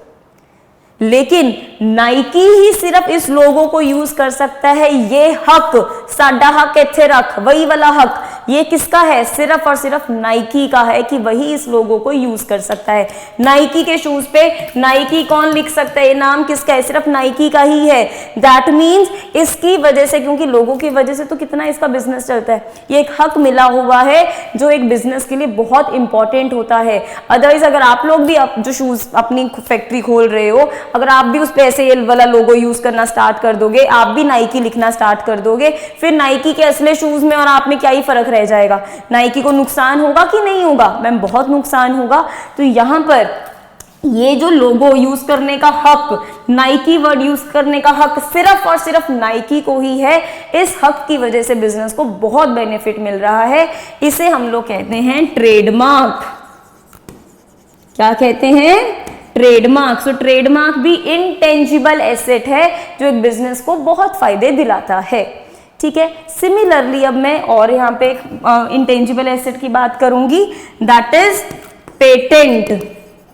पेटेंट वर्ड भी आपको कहीं कहीं दिख सकता है। पेटेंट का क्या मतलब होता है कि अगर किसी बिजनेस ने कोई साइंटिफिक इनोवेशन करी, इन्वेंशन करी है, तो उस प्रोडक्ट को बनाने का हक सिर्फ और सिर्फ उसी बिजनेस को हो, इसलिए उसको फायदा मिलेगा कि नहीं मिलेगा? क्योंकि और कोई बना ही नहीं पाएगा वो वाले प्रोडक्ट को, क्योंकि उस पे पेटेंट किसको मिल गया? सिर्फ उसी एंटिटी को मिल गया, उसी बिजनेस को मिला है।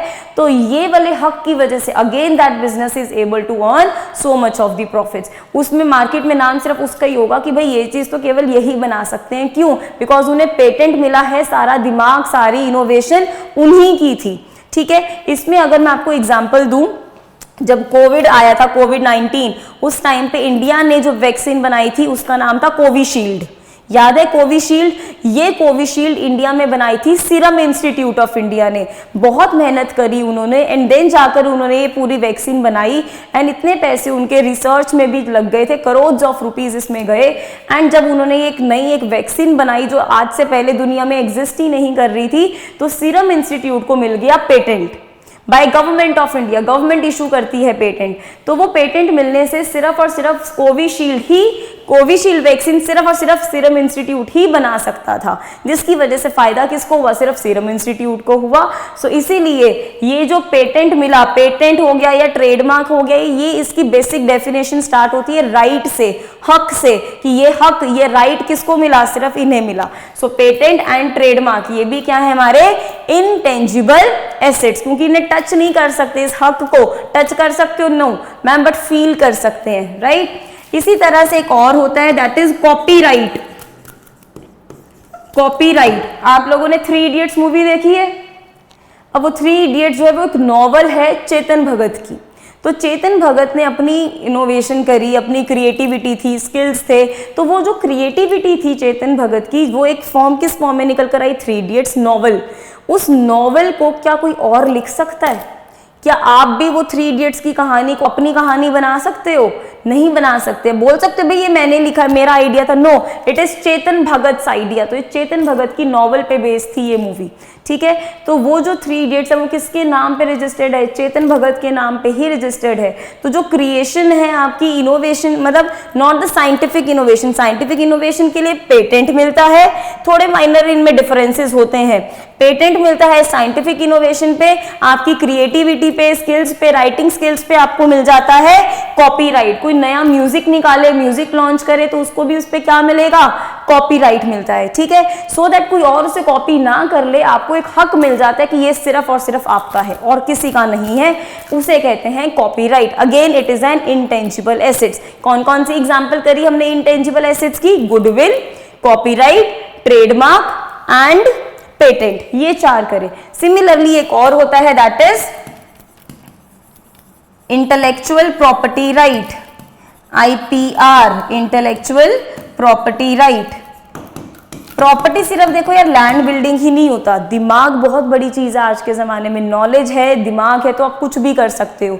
तो इसके जो आपको जो लेट्स से बड़े बड़े जो रिसर्चर्स होते हैं, स्कॉलर्स होते हैं, रिसर्च पेपर्स लिखते हैं, तो उनके रिसर्च पेपर्स पे उनको क्या इशू हो जाता है? IPR, intellectual property right, saying that कि ये राइट सिर्फ उन्हीं का है, कि ये पेपर उन्हीं को बिलोंग करता है, ये जो भी रिसर्च हुई है उनकी है, किसी और की नहीं है, उन्हीं के नाम पे रजिस्टर्ड है। तो इससे फायदा उन्हें ही मिलता है। So goodwill, copyright, patent, trademark, intellectual property right, they all are the examples of intangible assets. तो एसेट्स आज हमने देखा 2 तरह के होते हैं, टेंजिबल एंड इनटेंजिबल। टेंजिबल जिन्हें देख सकते हैं एंड टच कर सकते हैं, इनटेंजिबल जिन्हें हम देख नहीं सकते, ना टच कर सकते हैं, सिर्फ फील कर सकते हैं उन्हें, ठीक है जी? तो ये थे एसेट्स, प्रॉपर्टी हमारी जिसको देख के खुशी होती है। एक मैं छोटी सी टर्म आपको इंट्रोड्यूस कर रही हूं यहाँ पे, नेक्स्ट टर्म लायबिलिटी। लायबिलिटी का मतलब होता है टेंशन, देनदारी। तो जब भी एक बिजनेस की देनदारी हो टुवर्ड्स एनी अदर बिजनेस और टुवर्ड्स एनी पर्सन और towards the bank, for example bank loan, for example creditor, याद है ना क्रेडिटर जिसको पैसे देने होते हैं, फॉर एग्जाम्पल बिल्स पेएबल, ठीक है? तो ये सारी चीजें क्या है? ये लायबिलिटी है, ये टेंशन है, किसकी? बिजनेस की। एंड फॉर दैट मैटर अब ध्यान से देखना, कैपिटल, कैपिटल क्या था? जो इन्वेस्टमेंट किसने करी थी? ओनर ने करी थी। किसने करी थी? ओनर ने। लेकिन अब अकाउंट्स में ना एक कॉन्सेप्ट होता है कि एंटिटी एक अलग है, बिजनेस अलग है, ओनर अलग है। हम किसके खाते बनाने आए? आप सबने कॉमर्स ली है, उसमें एक अकाउंटेंसी आपका एक सब्जेक्ट है, तो आप किसके अकाउंट्स बनाओगे? ओनर के अकाउंट्स बनाने आए हो कि आप बिजनेस के अकाउंट्स बनाने आए हो? वेरी गुड, सही सोच रहे हो, आप बिजनेस के अकाउंट्स बनाने आए हो। एंड बिजनेस ये एज्यूम करके चलता है, अकाउंट्स ये एज्यूम करके चलता है, बिजनेस अलग है, उसका ओनर अलग है। तो दैट मीन्स अगर दोनों को अलग अलग माना जाता है, बिजनेस की एक अपनी पहचान, इंडिविजुअलिटी होती है, तो हम पर्सन को जिसने उसको स्टार्ट किया उसको अलग रखते हैं। इसी की वजह से जो भी पैसा ओनर ने इन्वेस्ट किया है बिजनेस में, जिसे हम लोग क्या कहते हैं, कैपिटल, उसको भी हम लोग क्या कहेंगे कि वो एक टेंशन है बिजनेस के लिए। क्यों? क्योंकि बिजनेस ने अभी ये पैसा ओनर को वापस करना है बाद में, जब मर्जी करे, बट बिजनेस को पता है ये पैसा ओनर का है, बिजनेस का नहीं है, क्योंकि ये ओनर ने इन्वेस्ट किया था इनटू बिजनेस। एंड हम अभी कह रहे हैं अकाउंट्स मान के चलता है कि बिजनेस अलग है, ओनर अलग है, तो इसीलिए जो भी पैसा ओनर भी इन्वेस्ट करता है ना, सिंपल सी बात है, बिजनेस के लिए एक टेंशन ही होती है, क्योंकि ये ओनर का पैसा है, बिजनेस का खुद का नहीं था, ओनर ने लगाया था। इसलिए कैपिटल को भी हम लोग लायबिलिटी में ही लेते हैं। आ रही है बात समझ में?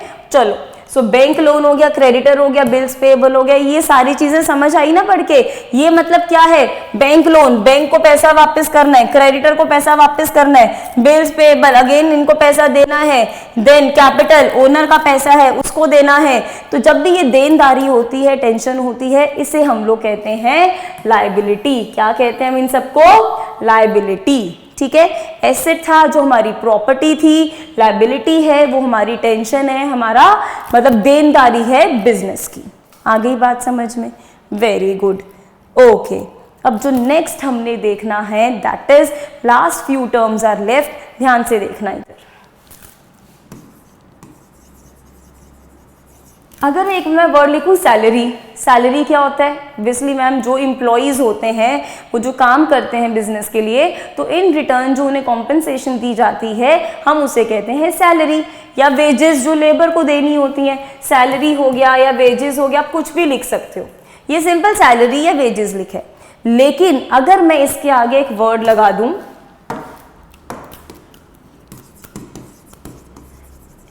एडवांस सैलरी, क्या मतलब हुआ? वेरी गुड, बहुत सही, सिंपल सी बात है, बहुत सही सोच रहे हो कि मैम अगर एक बिजनेस ये सैलरी जो है एम्प्लॉयज को पहले ही दे दे, पूरे एक साल की सैलरी बिल्कुल बिगिनिंग में ही दे दे, तो उसे क्या कहेंगे? Advance salary. क्या कहेंगे? Advance salary. बस सिंपल सी बात। लेकिन व्हाट इफ अप्रैल में भी काम कर लिया एम्प्लॉय ने, अप्रैल, मई, जून, जुलाई, अगस्त, सितंबर, अक्टूबर, नवंबर, इतने महीने निकल चुके हैं, 10-11 महीने हो गए काम करते करते, अभी तक अगर बिजनेस सैलरी ना देनी चाहिए थी, हर महीने सैलरी देनी चाहिए, बट महीने पे महीने, तारीख पे तारीख निकली जा रही है, बट बिजनेस फिर भी सैलरी वापस नहीं, मतलब सैलरी नहीं दे रहा है एम्प्लॉय को, तो ये गलत बात हो जाती है। एंड ये बिजनेस के ऊपर टेंशन है, बिजनेस की सिरदर्दी है, क्योंकि बिजनेस ने या एंटिटी ने काम तो निकलवा लिया एम्प्लॉय से, बट उन्हें अभी पैसा लौटाना है, मतलब उनका जो हक की कमाई है, उनकी सैलरी उनको वापस करनी है। तो जब भी पैसा बिजनेस ने देना होगा, डेट आ चुकी है, डेट निकल चुकी है, सैलरी हर महीने की एंड पे देनी होती है। लेट्स से मैं बोलूं, एक छोटी सी एग्जांपल लेते हैं कि हर महीने की स्टार्टिंग में फर्स्ट को सैलरी देनी है, जैसे 1 अप्रैल को देनी थी, पूरा अप्रैल निकल गया, ठीक है, देन पूरा अप्रैल के बाद मई, 1 मई को देनी थी, पूरा मई भी निकल गया, 1 जून को देनी थी, जून भी पूरा निकल गया। दैट मीन्स सैलरी ड्यू हो चुकी है। ड्यू मतलब देने वाली हो चुकी है, कि दे देनी चाहिए थी एम्प्लॉयज को, बट नॉट पेड, अभी तक पे नहीं करी है। तो ये बिजनेस के लिए एक लायबिलिटी है, टेंशन है, क्योंकि उसने एम्प्लॉयज को ये पैसा देना है, दिया नहीं है, दे देना चाहिए था पर दिया नहीं है, तो उसे क्या कहेंगे? उस सैलरी को आउटस्टैंडिंग सैलरी। क्या कहेंगे उस सैलरी को? Outstanding salary. मतलब वो सैलरी, आउटस्टैंडिंग का क्या मतलब हुआ? जो ड्यू हो चुकी है। ड्यू होना मतलब आपको दे देना चाहिए था, इसका टाइम आ चुका है, ड्यू, बट नॉट पेड, पर पे नहीं करा। टाइम आ चुका था, ड्यू मीन्स टाइम आ चुका था, लेकिन पे नहीं करी, तो इसे कहेंगे outstanding salary. Outstanding salary means जो देनी थी पर अभी तक दी नहीं है, ड्यू हो चुकी है पर पे नहीं करी। इसका ऑपोजिट सिनेरियो क्या था? एडवांस में ही सैलरी दे दी, तो एक एडवांस सैलरी होगी और एक उसका ऑपोजिट आउटस्टैंडिंग सैलरी हो गया। ठीक है, इसको नोट कर लो, एक लिख लो एडवांस सैलरी, दूसरा लिख लो आउटस्टैंडिंग सैलरी। वीडियो पॉज कर लेना एंड इसको नोट करना। ठीक है, नेक्स्ट हमारी जो अगर टर्म है, लेटर से मैं बात कहूं कमीशन की,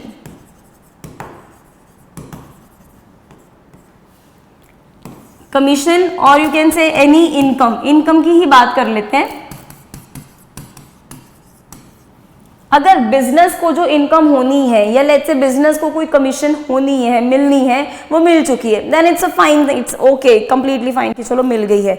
बट अगर मैं लिखूं advance income, advance income means अभी हमने गुड्स एंड सर्विसेज बेची ही नहीं है, कस्टमर हमें पहले ही पैसे दे गया, उसे कहेंगे एडवांस इनकम। सिंपल सी बात है ना, अगर कस्टमर एडवांस में ही हमें पैसा दे जाए उसे कहेंगे advance income.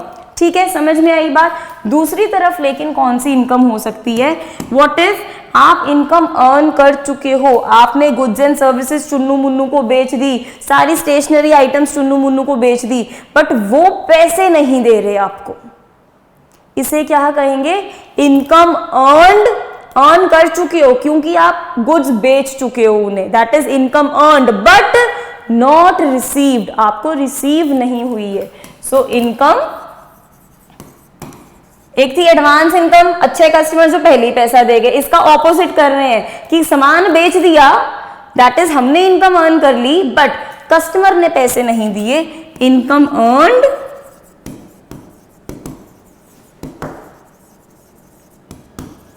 But not received, earn हो चुका है बट रिसीव नहीं करी, so income earned but not received. So this is the income earned but not received. इसके लिए जो टर्म यूज करी जाती है प्लीज नोट कर लो, दैट इज वेरी इंपॉर्टेंट। उस इनकम को हम लोग क्या कहते हैं जो अर्न हो चुकी है बट मिली नहीं है, एक्रूड इनकम। क्या कहते हैं, एक्रूड, एक्रूड इनकम मतलब जो हम अर्न कर चुके हैं, कमा चुके हैं बट अभी तक पैसे नहीं मिल रहे, that is called as accrued income.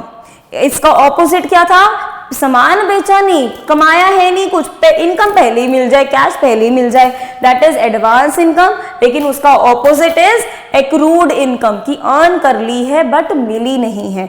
तो ये लिख लो कि एक्रूड इनकम का मतलब है income earned but not received. Please note this down.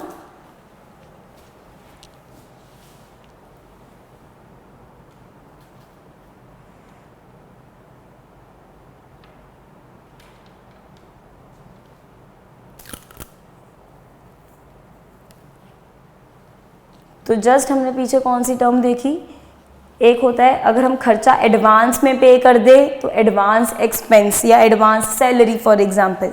दूसरा, सैलरी की ड्यू डेट आ चुकी है, दे देना था, टाइम आ चुका बट सैलरी दी नहीं हमने, उसे कहेंगे आउटस्टैंडिंग सैलरी। तीसरा, अगर इनकम हमें पहले ही मिल जाए तो सिंपल एडवांस इनकम। अगर हमें इनकम अर्न कर चुके हैं फिर भी ना मिले उसे कहते हैं accrued income, that is income earned but not received. ठीक है जी। अब यहाँ पे हमारी जितनी भी टर्म्स थी, जितनी हमें नेक्स्ट लेक्चर्स अभी समझने के लिए चाहिए, जितनी हमें rules of debit and credit समझने के लिए चाहिए वो ओवर हो चुकी हैं। बस एक लास्ट में बहुत ही सिंपल सी एक चीज़ करेंगे। मैम हमने जब कॉमर्स ली थी ना तो हमने यही सुना था डेबिट क्रेडिट करेंगे, बट ये होता क्या है, इसका जवाब मिलेगा हमें नेक्स्ट वीडियो में, नेक्स्ट चैप्टर में, rules of debit and credit में। क्योंकि डेबिट एंड क्रेडिट का कोई एक मतलब नहीं होता, डिफरेंट अकाउंट्स में इसका डिफरेंट मीनिंग निकलता रहता है। लेकिन आज मैं आपको सिर्फ एक ही मीनिंग बता सकती हूँ डेबिट एंड क्रेडिट का। वो क्या होता है आके देखो। हम खाते बनाने आए हैं, यस और नो? हाँ मैम खाते ही तो बनाने आए हैं। तो ये खाता किस शेप का होता है? टी शेप का। किस शेप का? T shape. सिंपल अगर मैं अकाउंट बनाऊं, ऊपर मैं लिख रही हूं अकाउंट, शॉर्ट में लिखते हैं A/C अकाउंट। ये देखो ये अकाउंट की है लेफ्ट साइड, ये है राइट साइड। अब जो मैं मीनिंग बताने लगी हूं आपको डेबिट एंड क्रेडिट का, वो एक यूनिवर्सल मीनिंग है, हर जगह दुनिया में सेम ही मतलब होता है डेबिट एंड क्रेडिट का। जो अभी बताऊंगी सिर्फ वही वाला मतलब, otherwise it depends on the accounts कि हम किसकी बात कर रहे हैं, उसमें डेबिट एंड क्रेडिट का मतलब चेंज होता जाएगा। बट एक यूनिवर्सल मीनिंग है डेबिट का भी और क्रेडिट का। वो यूनिवर्सल मीनिंग क्या है कि अकाउंट की लेफ्ट साइड को बोलते हैं debit side and right side को बोलते हैं क्रेडिट साइड। बस as simple as that. So left side of the account is known as debit side and the right side of the account is known as credit side. बस इतना ही करना है और कुछ नहीं। यही एक यूनिवर्सल मीनिंग है जो हर जगह डेबिट एंड क्रेडिट का सेम होगा। अदरवाइज अगर आप पूछो ma'am what is debit, what is credit, वो आपको rules of debit and credit में उसका आंसर मिल जाएगा, क्योंकि उसका आंसर डिपेंड करता है which type of account we are talking about. And इसमें आप आगे चैप्टर में देखोगे डिफरेंट टाइप्स ऑफ अकाउंट्स होते हैं। लेकिन अभी इसी वीडियो में हमने इतना ही करना था बस, कि बेसिक टर्म्स जो आपको समझ में आ सकें। जहां पर भी देखो कोई टर्म ना समझ में आई हो नोट कर लो, मुझसे पर्सनली आके सारे डाउट्स ले लेना, ठीक है। एंड ये लास्ट में हमने किया कि अकाउंट बेसिक स्ट्रक्चर उसका टी शेप होता है। लेफ्ट साइड को डेबिट साइड बोलते हैं, राइट साइड को क्रेडिट साइड बोलते हैं। आई होप आपको ये सारे टर्म्स समझ में आए होंगे, जिनमें अगेन आई एम सेइंग जिनमें भी डाउट है प्लीज नोट कर लेना, उसको पूछ लेना आके मुझसे। Thank you so much.